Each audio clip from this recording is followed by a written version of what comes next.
Every player's PBA journey has to begin somewhere, and most aspirants share the same starting point, the PBA Rookie Draft. For these young men, the draft is both the culmination of long-time childhood dreams and the dawn of what will hopefully be a long and fruitful basketball adventure. My name is Lord De Vera, and tonight we will revisit the rich history of the PBA Rookie Draft as we leaf through the pages of your Basketball Almanac.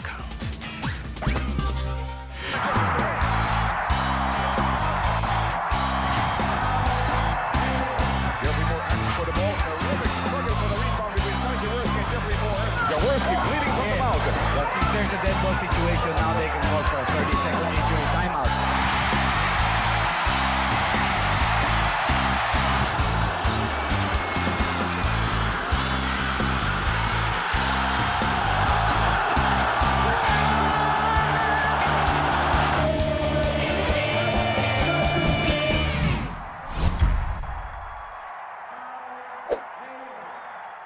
The Rookie Draft has been the league's rite of passage since 1985, and this happens in the off-season, and all the teams have a chance to select eligible hopefuls vying to make the league. But first, these young men have to pass various hurdles.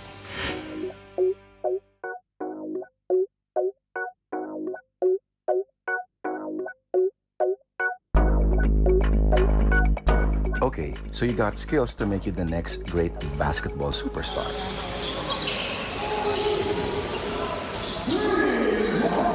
But all that would be useless if you don't meet the most basic requirement, eligibility. For locals, that would mean the required age, height, and some PBA developmental league stint. Additional legal documents will have to be submitted by Filipino foreigners who are held to more stringent safeguards before they can even make the final pool of draftees. The D-League requirement is waived if he has played for the men's national team. It is now time to start the first round of our PBA Gatorade Rookie Draft 2018. Once a player clears the eligibility process, only then can he be drafted.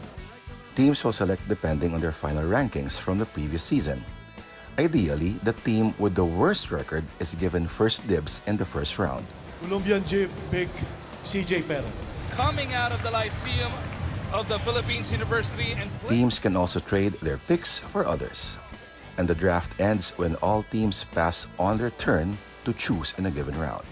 The rookie draft ensures that each team has an equal shot at harvesting fresh basketball blood.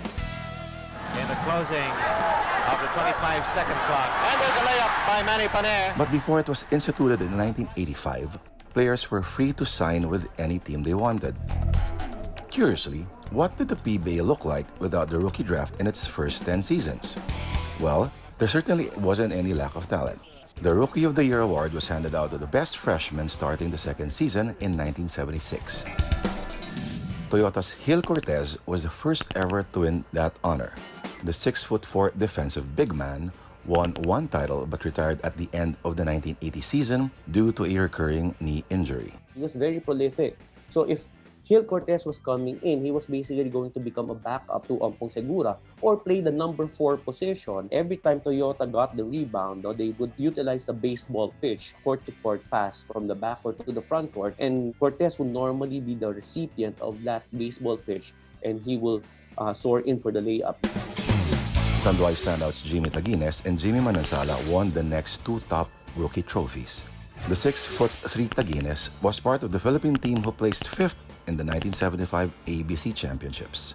Manansala, meanwhile, is a 4-time champion who played for 12 seasons. Tuadles is right there. What a big night he's having. The first great rookie, however, was the late Arnie Tuadles. The 1979 Rookie of the Year was signed by Toyota and later became the first freshman to ever make it to the Mythical Five. Tuadles also became the first player to win 2 championships with 2 different teams in one season after winning with Shell and Presto in 1990. He is 19th in the all-time scoring list. Tuadles was a great shot maker. I think the fact that when Jaworski passed to him or Arnaiz passed to him, he complemented and completed that team. I think he was a very valuable player to that Toyota team, and eventually later on, it's a great taste and the other teams that he played in. Just such a versatile player that he deserved all the accolades that he got when he was playing. The first great rookie point guard, meanwhile, Winnie Generalao. The criminally underrated Generalao, dubbed the Little General, is easily one of the best point guards in league history. Generalao won the 1980 Rookie of the Year trophy after averaging 12.5 points, 7.4 assists, and 2.5 steals for Gilby's Gin. He won 4 titles in 11 seasons and is ranked 7th all-time in total assists with 3,256. A loose ball recovered by Sison. He follows up the 2 off. After Generalao, Rafael Cho Season of Presto and Marte Mighty Might Saldana of San Miguel were Rookies of the Year in 1981 and 82, respectively. Season won the 1981 trophy after averaging 14.5 points, 4.0 assists, and 3.4 rebounds in 31 minutes per game. Saldana, on the other hand, won a title with San Miguel in just his second conference and went on to play for 9 seasons. Ladies and gentlemen, let's welcome the quick round fox, Ricardo Brown. 2 years before he became the first Filipino-American MVP, Ricardo Brown took the league by storm in 1983 when he clinched the Rookie of the Year trophy. The quick brown fox is easily the best top rookie awardee of the pre-draft era and immediately contended for the MVP award in just his freshman year with the Great Taste team. The 9-time champion is one of 3 players in history to win Rookie of the Year and earn spots in both the PBA's original 25 greatest list and in the Hall of Fame. Brown hitting from almost top of the key. You said that when he was hitting before the shot actually went in. His 2,480 total assists is also 15th all-time, and his career averages of 23 points and 7 assists remain the highest ever. The last Rookie of the Year winner in the pre-draft era was Crispa's Willie Pearson. He won 3 titles with the Redmanizers and with Great Taste, but he retired after just 6 seasons in 1989. Pearson also suited up for Shell in Alaska and averaged 12.7 points and 4.8 rebounds through 321 games. The first #1 draft pick to win Rookie of the Year was Alan Caidic in 1987. Caidic, who had a storied amateur career with UE and Northern Cement, became the first rookie to lead the league in scoring after putting up 16.6 points in 56 games. Caidic will score. Was already a great marksman and he was known around Asia. Markado na yun si Alan Caidic, just like the great Korean players. And then when he got to the PBA, he started Great Taste. He was already quite a shooter in a team that was already so talented that had Atoyko, Abi King, and all those other great players of that era.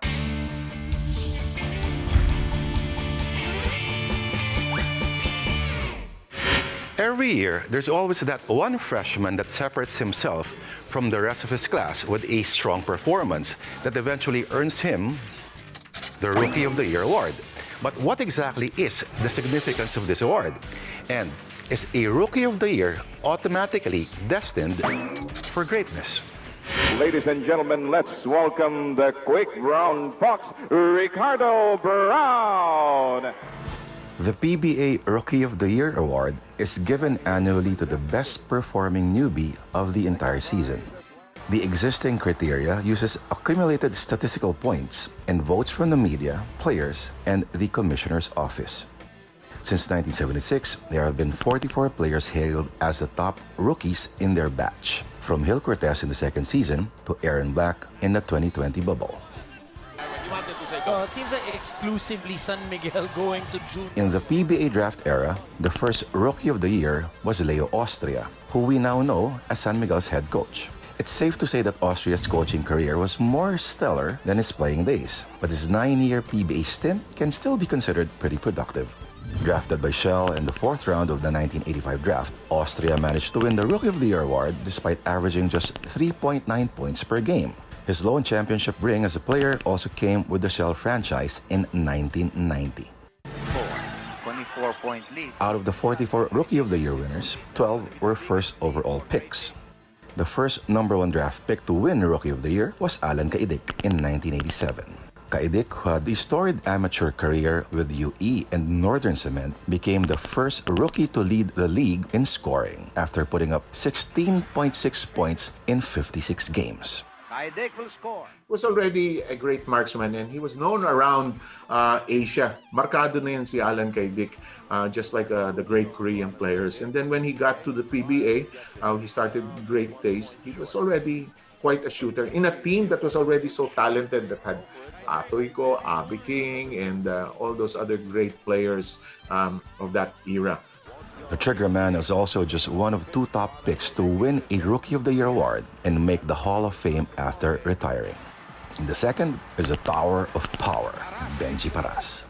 The 6'4" center is still the only player in league history to win both the top rookie award and the MVP trophy in the same season. Paras still owns the highest scoring and rebounding averages for any rookie ever. Benji was fantastic. He was phenomenal in 1989 when he was a rookie. Napakagaling talagang bata. Since he was the most powerful player already in the amateur ranks, he was able to translate this power into efficiency when he joined Shell in 1989. On his rookie year, he averaged close to 26 points and 13 rebounds a game. So that was an impressive statistical number. 4 of those 12 top picks who won Rookie of the Year are also in the greatest players list. Paras and Kaidik are joined by Danny Ildefonso and Kelly Williams. Down to 3 at 80-77. Inside, open. The open, Danny Ildefonso. Ildefonso was drafted by Shell in 1998 and was promptly traded to San Miguel, where he played a whopping 74 games in his rookie year. The Demolition Man led all freshmen in scoring with 11.7 points and added 5 rebounds, 1.6 assists, and 1.0 blocks. Williams, meanwhile, was selected first overall by Santa Lucia in 2006 and immediately logged massive minutes. Machine Gun Kelly played almost 40 minutes per game and tallied 17.3 points, 9.6 rebounds, 1.7 assists, and 1.2 steals in a tremendous year-long effort. But not all #1 selections end up winning Rookie of the Year. In fact, 23 of the 44 winners were not top picks. The last non-top pick to win the award was Roger Pugoy, who was selected by TNT Katropa in the Special Gilas draft. Back in the day, players could bypass the draft if a new PBA franchise was intent on signing them. Jojo Lastimosa was the first of 3 direct hires in PBA history to win the award after a terrific freshman season with Pure Foods. The 10-time All-Star managed to beat teammate Alvin Patrimonio for the award after averaging 17.1 points on 51.1% shooting in 59 games during his rookie year. He became a more prolific scorer when he joined the pros because he was able to improve his perimeter shooting. And that was a time when Jojo didn't score much from the beyond the arc. He was a perimeter scorer, scoring from 16, 17, 18 feet. And he was very prolific. But at the same time, because he also was an offensive player inside, he was a threat. Following in Lastimosa's footsteps was Danny Siegel, who was signed by San Miguel in 1999. The 6'6" forward benefited from that brief window that allowed Phil foreigners to be directly signed. Siegel kickstarted a brilliant season with 2 titles and 2 finals MVPs, along with a rookie award to top it all. The 8-time champion would later set a PBA record for most finals MVPs ever, with 4, although he's tied with 2 other PBA stars in that category.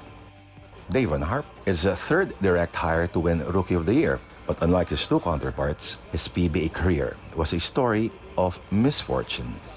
The 6'7" big man out of Kutztown University of Pennsylvania was signed by Batang Red Bull in 2000 and immediately proved to be a difference maker. In the following seasons, Harp started in the middle for Red Bull as he collected 2 titles, a Finals MVP, a Best Player of the Conference award, a Defensive Player of the Year citation, and selections in the first and second mythical teams. Harp looked like he was on his way to greatness until he later found himself embroiled in the so-called Phil Sham controversy. In the early 2000s, the PBA, with the help of the Bureau of Immigration and Deportation, cracked down on players who allegedly had dubious Filipino citizenships.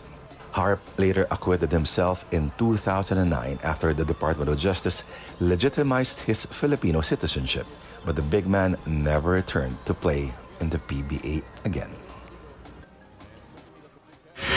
Let's see if Chan can get another one. Chan! Well, the draft isn't always indicative of a player's true worth. Players often slip to later rounds due to numerous factors. Outscoring San Miguel 19-2. Agustin to tank. Finally, The greatest steal in league history is Ato Agustin. Drafted 12 overall by San Miguel in 1989, Agustin was an integral part of the SMB squad that won just the league's third Grand Slam that year. And 3 years later, the Atom Bomb made history by being the only second-round pick in history to win MVP.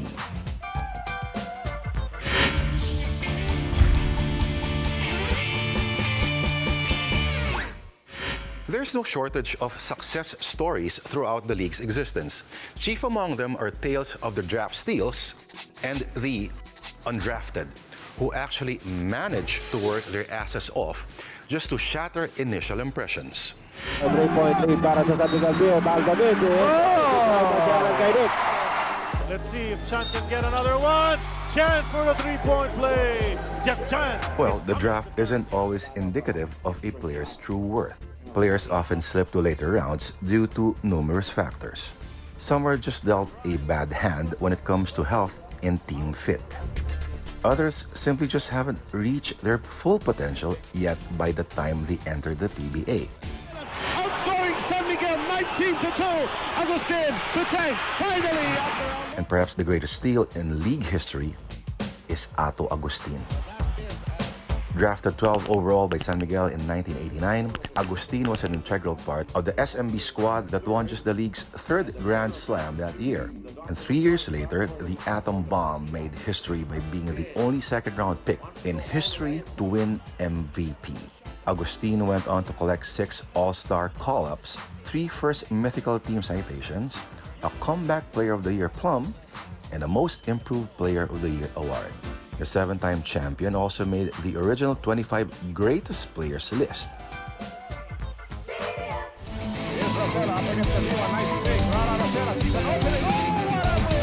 Paulson Racella's rise as one of the league's best point guards was also unprecedented. Racella was a scrappy guard drafted 12 overall by Pure Foods, but he was only able to take his game to another level with San Miguel, where he won 7 of his 9 titles. The 5'11" guard from Ateneo played for 15 seasons and retired as a 6-time All-Star and a 2-time First Mythical Team member. His number 17 jersey is retired by the Beerman franchise. He probably had one of the highest basketball IQs in the PBA at that time. And Jacobs adored players, particularly point guards, who play smart. And Racella did play smart. That was a key. That was a catalyst. Despite being only 5'8", 155 or 160 pounds. Ito, malayo pa ito. Di na to ni David. Yes! David! Go! David slid to the 3rd round of the 1995 PBA draft and later made his way to Ginebra, where he made Dauros pay after Sunkist passed on signing him. He spent all his 9 years with the franchise, where he won 2 titles and earned a 2nd mythical team selection. Along the way, the former All-Star Game MVP also endeared himself to Ginebra fans with his speed and numerous clutch shots. Sunkist with 3. David!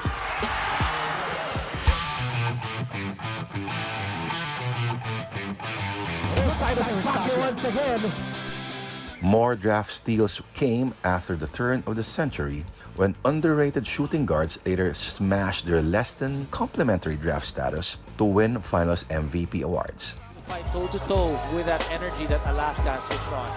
Baguio inside, what a move! 11-time All-Star Cyrus Baguio was selected by Red Bull as the 14th overall pick in 2003 and emerged as one of the better scorers of the decade.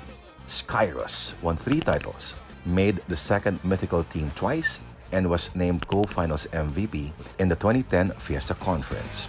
Double pump three-point shot from Ronald Tubid. Ronald Tubid, drafted by Shell 2 spots after Baguio, also found his niche in the PBA and went on to win 9 titles. He was a co-finals MVP in the 2008 Fiesta Conference and was also a 7-time All-Star who made the league's all-defensive team once. Here's Larry on the run. Benisi waiting for him. Bonasher gets another three-point play opportunity. A knee injury sank his draft stock, but Larry Bonasher immediately made 13 other teams who passed on him regret their snubbing. The babyface assassin was Rookie of the Year of 2006 and became a pivotal part of Red Bull's title run that year. Bonasher, a 3-time All-Star, later won another with Alaska and 5 more with the Talk and Text franchise. He won Finals MVP in the 2011 to 2012 Philippine Cup. Rain or shine on the run. Chan spots up, knocks it down. Red Bull also probably wasn't aware of the gem they would later find in the 2008 draft, where Jeff Chan was the 17th overall pick. Chan is now a 5-time champion, a 6-time All-Star, and a 2-time All-Star MVP. The year 2012 was a banner season for Chan, who won his first title with the Rain or Shine while getting a Finals MVP, a Most Improved Player award, and a spot in the mythical second team. BJ trying to spin off the defense, floats it up and gets it to roll in. The biggest draft steal, however, has got to be PJ Simon of the Pure Foods franchise. Basically, no expectations were placed on Simon, who was selected in the 5th round with Santa Lucia's 43rd overall pick in 2001. He signed with Pure Foods in 2004, where he played his entire career as an 8-time All-Star. The scoring apostle is one of the league's best 6th men ever, and is tied with 3 others who won the Mr. Quality Minutes award twice. He did not win a Finals MVP, but Simon has one thing they'll never have: a rare Grand Slam, which the 8-time champion got with San Mig Coffee in 2014. Hindi naman siya superstar na shining star na MVP material, but he had a job for a very long time because he was a very good team player. When you're forming a team, not everybody can be MVP. Not everybody can be first-round draft pick. But you sort of look into the character and the opportunity, the potential of this person to be coached. He's very coachable. You can ask Tim Cohn, Ryan Gregorio, all those who handled him. PJ Simon was probably one of the most coachable players in the PBA. Able to pass it out. Black is free. Oh! Aaron Black can also end up being quite a steal if he continues to grow under the tutelage of his father Norman in Meralco. The younger Black beat 5 other candidates for top rookie honors in 2020 by averaging 6.6 points, 3.7 rebounds, and 1.7 assists in almost 18 minutes of play for the Bolts, who managed to reach the Philippine Cup semifinals for the first time in franchise history. Black's award was unique for different reasons. Drafted 18th overall in the 2019 draft, he became the lowest draft pick ever to win the Outstanding Rookie Award. He also won the Plum in the first bubble season in PBA history. The trophy isn't exactly the Rookie of the Year award normally handed out to players, but it's the top honor for a freshman all the same, and Black couldn't be any happier. At the start of the season, I was very determined to, maybe be in the conversation for top rookie. But at the same time, it was at the back of my mind that if I do play well, if my team plays well, then maybe I could get it. And thankfully, I was able to win the award. Numerous players have also managed to carve out solid careers, even after failing to get their names called during draft night. Lanete, beautiful move.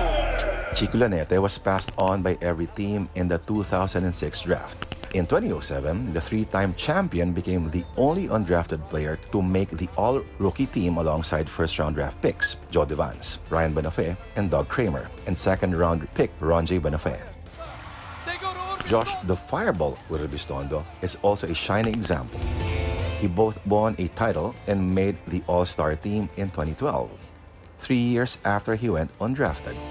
Gako inside! 5-time champion Jerwin Gako was a fan favorite who was part of San Mig Coffee's Grand Slam team in 2014. Markey was a scrappy defensive forward who played for 5 teams and won 2 titles. coaches Jongwei Chico and Shot Tangkin Sen also proved that going undrafted doesn't mean that you won't have a future in basketball and win titles. While the PBA rookie draft has been the gold mine for the league's future stars, it's good for aspirants to remember that the draft is not the final frontier. The road of hard work leads to the palace of greatness. To paraphrase a famous philosopher's quote, the journey of 1,000 basketball miles begins with the rookie draft. I am Lord De Vera, and this has been your Basketball Almanac.